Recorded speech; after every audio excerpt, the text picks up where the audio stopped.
So definition of consumer in Electricity Act is different from definition of consumer in Consumer Protection Act.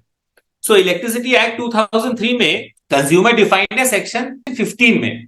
So 2 subsection 15 में Electricity Act में जो consumer की definition है वो provide करती है whoever is supplied with electricity for his own use and premises are for the time being connected.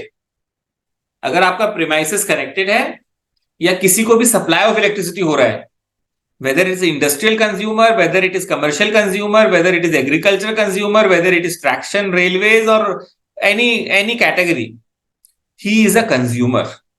He can go to electricity ombudsman and forum. लेकिन अगर आप कंज्यूमर प्रोटेक्शन एक्ट की बात करें, सो कंज्यूमर प्रोटेक्शन एक्ट में subsection 7 section 2 में consumer protection act 2019 में ये प्रोवाइडेड है, शुरू का नहीं पढ़ रहा हूं मैं, बात को बताता हूं, but does not include a person who avails of such service for any commercial purpose. Commercial purpose does not include self employment. So अगर कमर्शियल इश्यू के लिए इलेक्ट्रिसिटी कनेक्शन किसी ने ले लिया है, in that case he can not go to consumer forum. It is barred. So अगर कोई इंडस्ट्रियल कंज्यूमर है या रेलवेज है या ट्रैक्शन है, मेट्रो है, ट्रैमवेज है, कुछ और है, any commercial purpose. Agriculture consumer है, नंबर 1 एग्रीकल्चर कंज्यूमर्स है, नंबर 2 डोमेस्टिक कंज्यूमर है, नंबर 3 सेल्फ एम्प्लॉयड है, एडवोकेट, चार्टर्ड अकाउंटेंट, इंजीनियर, को सेल्फ मैनेजमेंट कंसल्टेंसी घर से दे रहा है कुछ. In these 3 cases he can go to a consumer court with respect to electricity matter. All other people have option only to go to electricity ombudsman.